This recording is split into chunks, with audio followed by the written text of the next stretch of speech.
মা প্লিজ আমাকে শোনো কোথায় যাচ্ছ? এই বাড়ি ছেড়ে একবারে চলে যাচ্ছি। কি বলছো বাবা? তুমি বাড়ি ছেড়ে কেন যাবে? কারণ আপনার ছেলে আমাকে ধোকা দিয়েছে।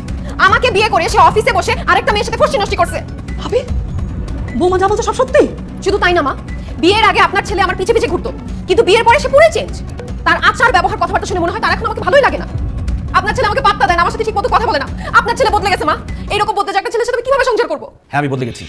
আমি বদলে গেছি আমার দায়িত্বের জন্য, আমি বদলে গেছি আমার পরিবারের জন্য, তোমাদের সবাইকে ভালো রাখার জন্য। মানে আগে তুমি সবসময় আমাকে বলো, বিয়ের আগে সারাক্ষণ আমি তোমার পিছন পিছন ঘুরতাম, তোমাকে দেখার জন্য চোরের মতো তোমাদের বাসায় পর্যন্ত গিয়েছি। আর বিয়ের পর মানে এখন কেন তোমার সাথে আমি আগের মতোই পাগলামিটা করছি না?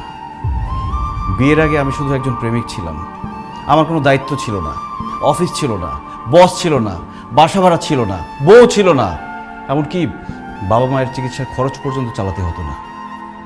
আমার পৃথিবীতে ছিল শুধু তুমি আর তুমি, তাই শুধু তোমাকে দেখতে চাইতাম, তোমার পিছন পিছন ঘুরতাম, তোমার জন্য পাগল হয়ে যেতাম।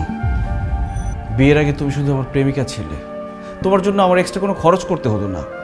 কিন্তু বিয়ের পর তো তুমি আমার বউ, তোমার ভরণ পোষণ, তোমার দায়িত্ব, তোমার থাকা খাওয়া সব কিছুর দায়িত্ব আমাকে নিতে হচ্ছে।